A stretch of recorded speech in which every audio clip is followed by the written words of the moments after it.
ఫ్లాట్లో second unit regular expression చూద్దాం. అసలు రెగ్యులర్ ఎక్స్ప్రెషన్ అంటే ఏంటిది? రెగ్యులర్ ఎక్స్ప్రెషన్ తెలుసుకోక ముందు ఫస్ట్ రెగ్యులర్ లాంగ్వేజ్ అంటే ఏంటి చూద్దాం. రెగ్యులర్ లాంగ్వేజ్ అంటే ఏంటిది? ఏవైతే languages which is accepted by finite automata, మన ఫైనైట్ ఆటోమేటా ఉంటుంది కదా, ఆ ఫైనైట్ ఆటోమేటా నుంచి యాక్సెప్ట్ అయిన లాంగ్వేజెస్ అన్నిటిని రెగ్యులర్ లాంగ్వేజ్ అంటాడు. ఇప్పుడు ఏ లాంగ్వేజ్ అని రిప్రజెంట్ చేయడానికి టైప్ ఆఫ్ ఆల్జిబ్రా కానీ ఎక్స్ప్రెషన్ కావాలి కదా. సో ఈ రెగ్యులర్ లాంగ్వేజ్ని రిప్రజెంట్ చేయడానికి మనం రెగ్యులర్ ఎక్స్ప్రెషన్స్ వాడతాం. ఓకేనా, అర్థమైందా?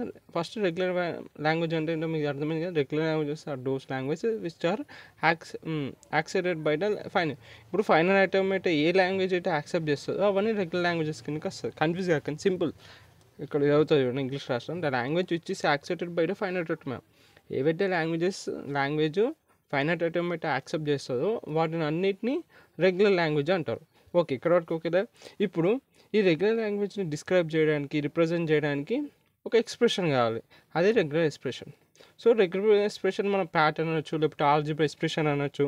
మనం దీన్ని యూజ్ చేసి మనము డిస్క్రైబ్ చేస్తాం, రెగ్యులర్ లాంగ్వేజ్ని డిస్క్రైబ్ అని చేస్తాం, లేకపోతే రిప్రజెంట్ అని అనొచ్చు. Okay, simple. ఇంకోసారి చెప్తే ఏదైతే లాంగ్వేజెస్ ఫైనల్ ఆటోమేటా యాక్సెప్ట్ చేస్తుందో వాటిని రెగ్యులర్ లాంగ్వేజెస్ అంటారు. ఇప్పుడు ఈ రెగ్యులర్ లాంగ్వేజ్ని డిస్క్రైబ్ చేయాలన్నా, రిప్రజెంట్ చేయడానికి ఒక ఎక్స్ప్రెషన్ కావాలి. సో ఈ రెగ్యులర్ ఎక్స్ప్రెషన్స్ వాడి మనం ఆ రెగ్యులర్ లాంగ్వేజ్ని రిప్రజెంట్ చేస్తాం. ఓకే, ఇప్పుడు చూడండి రెగ్యులర్ ఎక్స్ప్రెషన్ చూడండి.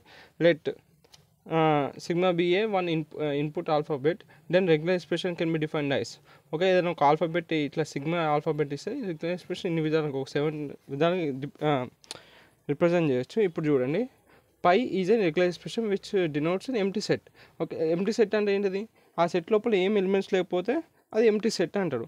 అప్పుడు ఒక సెట్ లోపల ఏం లేవు, ఎలిమెంట్సే లేవు, దాన్ని ఇట్లా రిప్రజెంట్ చేస్తూ ఇది regular expression of A empty set. Okay, అలా అనమాట. ఇప్పుడు ఇది అట్లనే ఇది ఉంటుంది. ఇదేంటిది? ఎప్సిలాన్. ఈ పైతోని, ఇది పై దేనికి? ఎంప్టీ సెట్ని రిప్రజెంట్ చేయడానికి. ఇదేంటిది? Regular expression.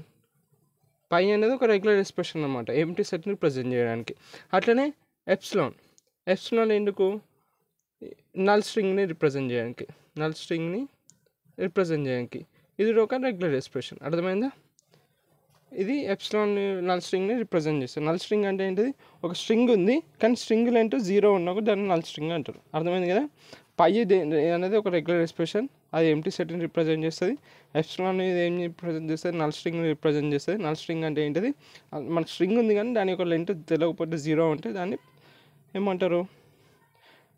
ఎప్సిలాన్ లెక్క నల్ స్ట్రింగ్ అంటారు. దాన్ని ఎప్సిలాన్తో ఇలా రిప్రజెంట్ చేస్తాం. ఓకే, అట్లనే లెట్ ఏబి అని ఒక ఇన్పుట్ అనుకున్నాం, సింబల్ ఇన్ సిగ్మా, ఒక alphabet. Then A is an regular expression. So ఇప్పుడు ఇది ఇట్లున్నానుకో, ఇన్పుట్ ఆల్ఫాబెట్ ఎక్స్ అన్నానుకో, ఇది ఎక్స్ ఉన్నానుకో, దాని రెగ్యులర్ ఎక్స్ప్రెషన్ ఏమైపోతుంది అంటే రెగ్యులర్ ఎక్స్ప్రెషన్ ఎక్స్ అవుతుంది. ఓకేనా. ఏదైతే ఇన్పుట్ ఆల్ఫాబెట్ వస్తుందో దాని రెగ్యులర్ ఇన్పుట్ సింబల్ ఉంటుందో, ఇది ఒక ఆల్ఫాబెట్. ఓకే, ఇది ఒక ఆల్ఫాబెట్లో ఏదైతే ఇన్పుట్ ఉంటుందో, ఇప్పుడు ఎక్స్ అనేది దీని ఇన్పుట్, ఈ ఆల్ఫాబెట్కి ఇది ఇన్పుట్. సో ఇది ఇన్పుట్ సింబల్ కదా, సో దాని రెగ్యులర్ ఎక్స్ప్రెషన్ అదే వస్తుంది అనమాట. ఇప్పుడు ఇది అట్లా అనమాట. ఇప్పుడు ఇది ఒక ఆల్ఫాబెట్ అయినాకో, ఆ ఆల్ఫాబెట్లో ఒక ఇన్పుట్ ఇస్తావు కదా. ఇప్పుడు ఏ అనేది దాని ఇన్పుట్ అయితే దాని రెగ్యులర్ ఎక్స్ప్రెషన్ ఏమవుతుంది అంటే ఇట్లా అవుతుంది అనమాట. ఒకవేళ ఇప్పుడు ఆల్ఫాబెట్లో ఇన్పుట్ మనకి ఎం ఉందనుకో, దాన్ని అప్పుడు రెగ్యులర్ ఎక్స్ప్రెషన్ ఎట్లా రాస్తావు?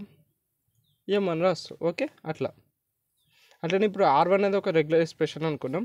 అట్లనే R స్టార్ ఆల్సో కూడా రెగ్యులర్ ఎక్స్ప్రెషన్.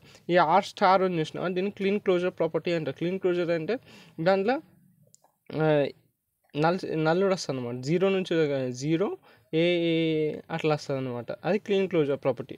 ఇంకోటి పాజిటివ్ క్లోజర్ ప్రాపర్టీ అని ఉంటుంది. అర్థమైంది కదా. ఈ R1 ఒక రెగ్యులర్ ఎక్స్ప్రెషన్ అయితే దాని అప్పుడు R1 స్టార్ కూడా రెగ్యులర్ ఎక్స్ప్రెషన్ అవుతుంది. ఓకే, అట్లనే R1 అనేది రెగ్యులర్ ఎక్స్ప్రెషన్ అయితే R1 ప్లస్ కూడా రెగ్యులర్ ఎక్స్ప్రెషన్ అవుతుంది. ఈ ప్లస్ అనేది పాజిటివ్ క్లోజర్ అని ఉంటుంది. పాజిటివ్ క్లోజర్లో ఇక్కడ 0 ఇంక్లూడ్ చేసినాం, నల్ ఇక్కడ నల్ ఇంక్లూడ్ చేసినాం. పాజిటివ్ క్లోజర్లో నల్ ఇంక్లూడ్ చేయం. ఓకే, ఇవి చూడ ఏ ఏ ఏ అట్లా అనమాట పాజిటివ్ క్లోజర్ అంటే. అట్లనే R1 ఒక రెగ్యులర్ ఎక్స్ప్రెషన్ అయితే R2 రెగ్యులర్ ఎక్స్ప్రెషన్ అయితే ఆ రెండుటి యూనియన్ R1 ప్లస్ R2 కూడా ఒక రెగ్యులర్ ఎక్స్ప్రెషన్. ఓకే, ఈ ప్రాపర్టీస్ అనమాట. అట్లనే R1 and R2 regular expression అయితే దాని కంకాంటినేషన్ అంటే R.R2 is also and regular expression. Okay, ఇట్లా డిఫైన్ చేయొచ్చు మన రెగ్యులర్ ఎక్స్ప్రెషన్.